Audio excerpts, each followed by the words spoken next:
جی آج کل جتنی ہماری علاج معالجہ ہو رہا ہے،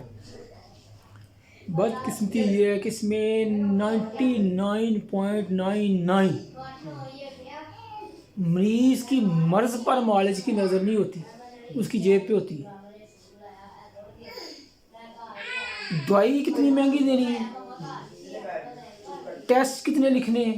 ٹیسٹوں میں سے بھی آدھے پیسے معالج کے، دوائی میں سے بھی کمیشن معالج کی،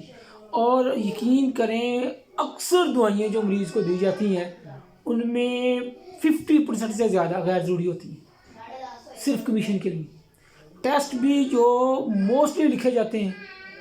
وہ غیر ضروری، یعنی یہ کنسیپٹ ہی ختم ہو گیا ہے کہ میں نے علاج کرنا ہے، اللہ تبارک تعالیٰ کو جواب دے ہونا۔ میں اپنی پوری بیسٹ کوشش کروں اس کا پیسہ بچے، اس کی صحت بچے، اور اس کی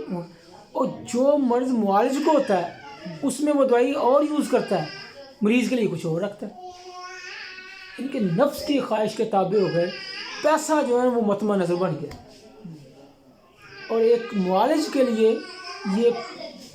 پیغمبرانہ شعبہ ہے، اس لیے اس کو صالح ہونا، اس کو نیک ہونا، متقی ہونا، پرہیزگار ہونا۔ پرانے زمانے کے جو حکماء کرام تھے، دن کو دوائی دیتے تھے تو رات کو اللہ کی بارگاہ میں بیٹھ جایا کرتے تھے،